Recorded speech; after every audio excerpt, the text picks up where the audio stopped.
G'day YouTube, Warbles on a lot here with part 2 of the Cult of Harvest Everything-ism and New Scientist magazine's history of violence. Starting at Göbekli Tepe 12,300 years ago, and then picking up the tale, New Scientist magazine's cover story on the tribe that rewrote history from their 30 March 2019 edition. Those of you who've been paying attention will have already viewed the first video in this two-part presentation. If you haven't copped the first part already, pretty please go back and watch it, because this is a fairly long article and I want to recommence here with disease, warfare and death. Many archaeologists found the idea implausible. It is one thing to accept that the Yamnayan migrated from the Eurasian steppe to the steppe-like environments of southeast Europe, says Haid, but quite another to argue for onward migrations into the heavily forested central and northern Europe. This implies that they spread into an environment they didn't have experience exploiting, that they somehow displaced large numbers of people who were adapted to that environment, and that they did all of this in just a few generations. To this day, Haid struggles to understand how and why such rapid migrations could have occurred. Christensen, however, believes it is now possible to reconstruct a likely scenario. His model involves disease, warfare and death. The first thing to appreciate, says Christensen, is that Neolithic Europe was in crisis just before the Yamnayas' arrival. Using the pollen record from archaeological sites as a proxy for levels of agricultural activity, archaeologists have concluded that the populations in northern and central Europe began shrinking about 5,300 years ago. In December 2018, Christensen and his geneticist colleagues suggested an explanation. Examining the teeth of Neolithic people who lived in what is now Sweden about 5,000 years ago, they found plague-causing bacteria, the earliest known relative of the Black Death. Further analysis suggested the disease began spreading across Europe as early as 5,700 years ago, perhaps as early as 5,700 years ago. Christensen thinks it's no coincidence that this is also when the settlements of southeast Europe reached their greatest size. Within those settlements, thousands of people lived in unhygienic conditions and in close contact with livestock, providing the perfect environment for plague to emerge. From there, the disease could have spread rapidly into Central and Northern Europe via the wheeled vehicles and proto-roads appearing at this time. These mega settlements were beginning to be abandoned and burned down a little after 5,700 years ago, says Christensen, which would make sense if they were becoming centres of death and disease. By 5,400 years ago, they were gone. This means that when the Yamnaya arrived a few centuries later, they were entering a Europe with a small and weakened indigenous population that could offer little resistance. Even so, says Christensen, this on its own cannot explain why the Yamnaya spread so rapidly, morphing to become the Corded-Ware people. He thinks the sheer speed of this change hints that the Yamnaya migrants were dynamic and aggressive. This might suggest they were mainly young male warriors riding into new territory. Most Yamnaya women don't seem to have joined the migration until later. In line with this idea, a controversial 2017 genetics study concluded that the DNA signal left in ancient European bones from the time is easiest to explain if there were between 5 and 14 male migrants for every female migrant. Archaeological evidence also points to most immigrants being men.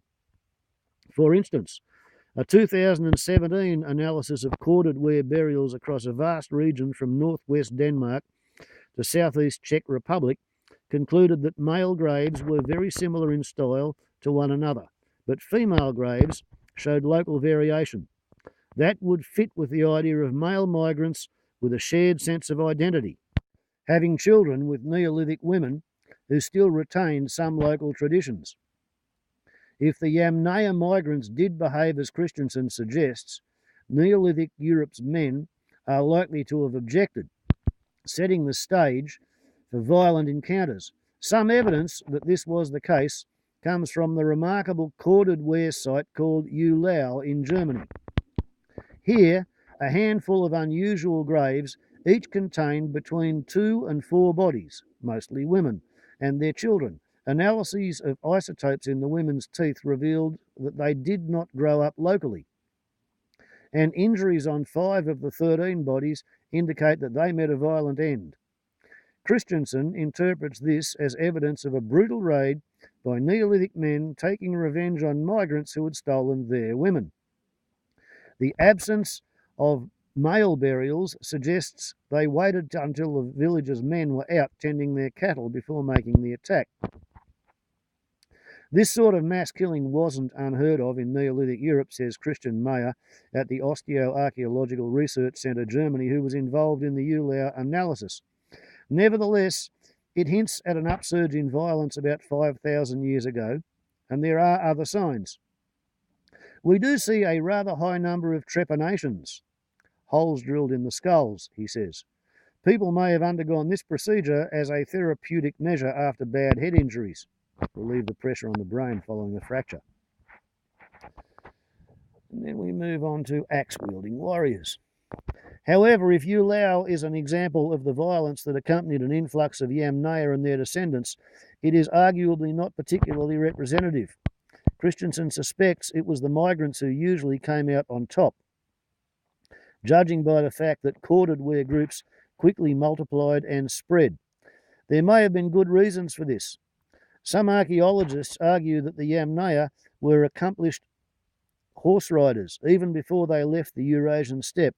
Some had become axe-wielding warriors, as depicted on ancient standing stones in the steppe landscape. They were also probably in better shape to fight, too.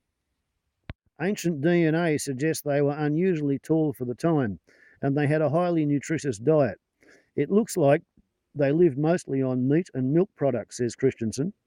They were healthier and probably physically quite strong. This scenario of young warriors moving through the landscape makes sense to Haid. However, he cautions that it is based on evidence snatched from a few isolated sites. It is still far from clear, he says, that such a simple model can explain the spread of the Yamnaya and the rise of the Corded people in its entirety. Indeed, many archaeologists think the wider narrative emerging from genetic studies oversimplifies things. The trouble, according to Martin Furholt at the University of Oslo, Norway, is that geneticists divide prehistoric Europe into a series of large cultural blocks. Yamnaya in the southeast, Corded-Ware in the north, and so on, each of which represents a population with a shared sense of self. The idea that archaeological units of classification represent human groups of a shared social or ethnic identity has been proven wrong many times during the history of research, says Furholt. Ethnicity is founded on shared ancestry, whereas identity is more about culture.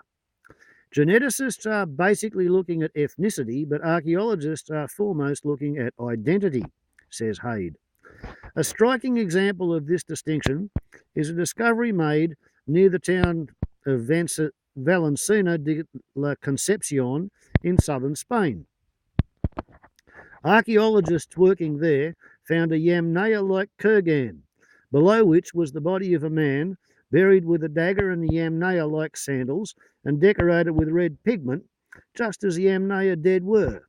But the burial is 4,875 years old, and genetic information suggests Yamnaya-related people didn't reach that far west until perhaps 4,500 years ago. Point 5. Yamnaya beakers reached Iberia 4,500 years ago.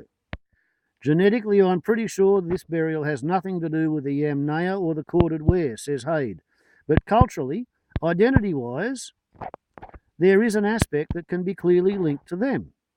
It would appear that the ideology, lifestyle and death rituals of the Yamnaya could sometimes run far ahead of the migrants. Geneticists are now beginning to realise just how complex things were, says Haid. This was highlighted in a study published last year, the one that suggested the ancient Britons who built Stonehenge disappeared, as few of their genes survived to the present day, which brought together an enormous group of geneticists and archaeologists, including Reich, Willislev, Christensen and Haid. There has been talk in the popular press recently about geneticists marginalising their archaeological collaborators in such studies. This wasn't Haid's experience. David Reich listened. He is listening, he says. The collaboration was an attempt to shed light on another group, the enigmatic Bell Beaker people, who emerged in Europe slightly later than the Corded-Ware people. In some ways, they were similar to the Yamnaya. They buried their dead in single graves, had recognisable warriors, and celebrated these warriors by occasionally carving their images on standing stones. As a result, the geneticists suspected that Bell Beaker people descended from the Yamnaya. However, the archaeologists convinced them this was only partially true. The collaboration revealed that the origin and initial spread of the Bell Beaker culture had little to do, at least genetically, with the expansion of the Yamnaya or Corded-Ware people into Central Europe. It started in western Iberia, says Haid. It is in that region that the earliest Bell Beaker objects, including arrowheads, copper daggers and distinctive bell-shaped pots, have been found in archaeological sites carbon dated to 4,700 years ago. Then Bell Beaker culture began to spread east, although the people more or less stayed put. By about 4,600 years ago, it reached the most westerly Corded-Ware people around where the Netherlands now lies. For reasons still unclear, the Corded-Ware people fully embraced it. They simply take on part of the Bell Beaker package and become Beaker people, says Christensen. Genetic wipeout.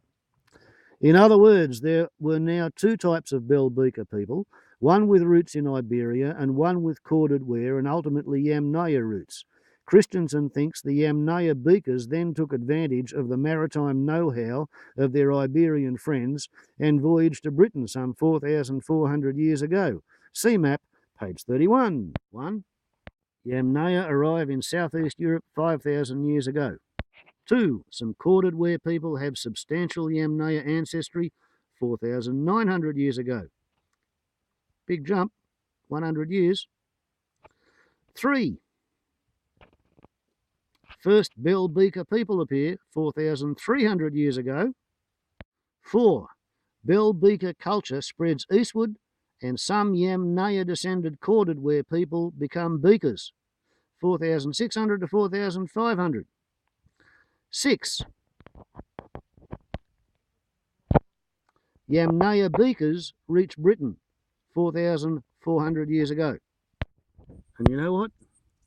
To be honest, considering that we've got that and that, as well as all that to go, apart from any kind of a sort of debrief, I think, young fella me lad, I'm going to halt this video hereabouts and now. Yes, look at that. Yes, I'm going to halt this video hereabouts and now, and I will come back with a conclusion. Warbles on a lot to YouTube.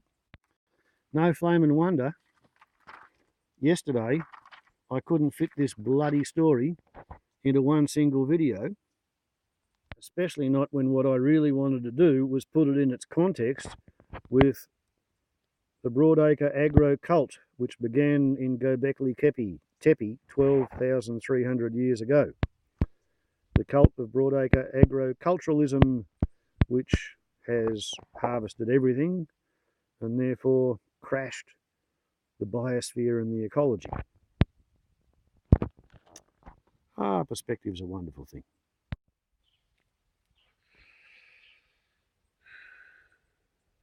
I shall return, I hope you will, to watch. Ciao.